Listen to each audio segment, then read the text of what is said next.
So range of motion, I'm going to use the hands to show you how range of motion and assessing and feeling for range of motion works. So all I'm doing is resting myself on my massage table, sitting on a chair, giving my weight to the chair, giving my weight to the massage table. So this position is me not holding my hands straight, not holding my arms in a certain position. What we will tend to want to do in this position, because we're working with our fingers, is lay them out like this. And you can see what's happened to my shoulders. So when I actually release, everything's heavy towards the earth. When I do this, there's a response in the shoulders. So I don't need to do that because that's locking things up. I just give my weight to the floor, let it rest into the seat, my feet, and the hands express themselves based on my range of motion, my subconscious muscle tension. This is mine. It's perfect. Then I'm going to use my index fingers on both hands, and I'm just going to move them backwards and forwards, or bend and straighten them in just these two knuckles is what I'm aiming on bending and straightening. And I'm going to work within my range of motion, which is the space of free movement in those joints before something else happens. So on my right hand, my middle finger, is twitching towards the end of my curling of my index finger. So I'm going to make that a smaller movement. On my left hand, it's pretty free. The other thing you can feel for is if the palm tenses up, if your arms and shoulders and neck grab up. All we're wanting to do is bend and straighten the knuckles of our index fingers. These nerve endings, all of the nerve endings that are on the index finger that are inside the joints that are fed throughout that digit, they sparkle up grey matter in your brain. So they feed back all the way through the pathways, all the way through the body, and they enter the grey matter. If we are not able to completely bend and release these fingers without impacting another part of our body, the palm or the forearm, then we are missing the sparkling of the grey matter associated with those areas around the finger.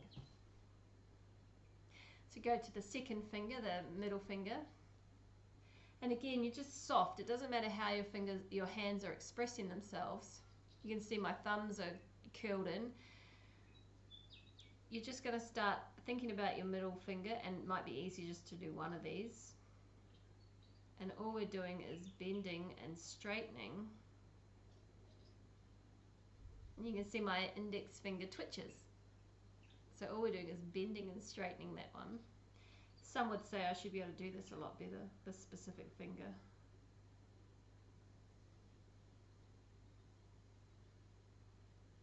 And each of your fingers should be the same. Each of your toes should be the same.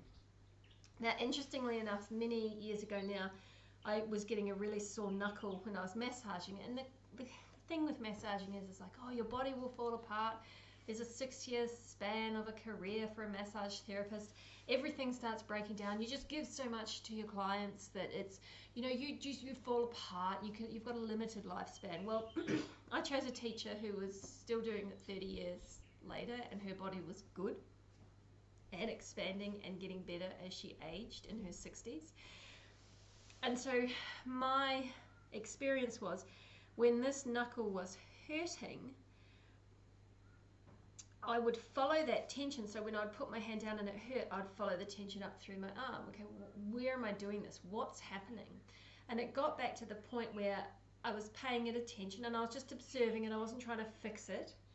It came back into my lower thoracic, and I could feel a twinging, like a pinching up on the right side of my spine in the lower rib cage. And I was like, okay, there it is. And that made sense because I don't have much range of motion or at that time I didn't have much range of motion in my rib cage, because I was so used to doing this, the shoulder blades didn't move, the thoracic spine was locked in place. So with the massage and being able to do that safely, I was in the process of allowing movement to come into my rib cage so that the whole body was behind the lifting of the person on the table. The whole body was behind the applying weight to the person on the table. So the connection here into the physical is through into the spine, and it's through into the heart, you know, how you touch things, how you hold things. So if this is locked up, how you touch things will be hard. And you can do all sorts of things to create softness because we know it's better in our mind. But when you're out of alignment in the body and that natural softness and intuition is not in the hands, you are draining energy out of you and you're placing it into the body on the table, and in return you are taking energy in, which shouldn't be happening. When you are working within your range of motion and you are working with respect to your own boundaries that are created by subconscious muscle tension, then you will not be impacted by other people. You will recognize them, you will respond to them, but they cannot drain you, they cannot take your energy, and they cannot make you feel better. You are amazing. And I had it said to me the other day, that sounds pretty boring. It's not. Because there are layers and layers and layers underneath this drama that we have of living and feeding off each other. You have to settle into the boredom and the kind of numbness or feelinglessness of not engaging in drama.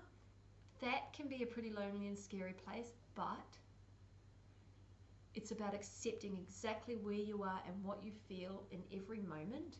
So if you continue to do that, you will end up in such perfect integration with your landscape, with other people, that every moment is exquisite. So that is range of motion and a touch on how it connects with everything. And have fun with your fingers, each and every finger, and your toes.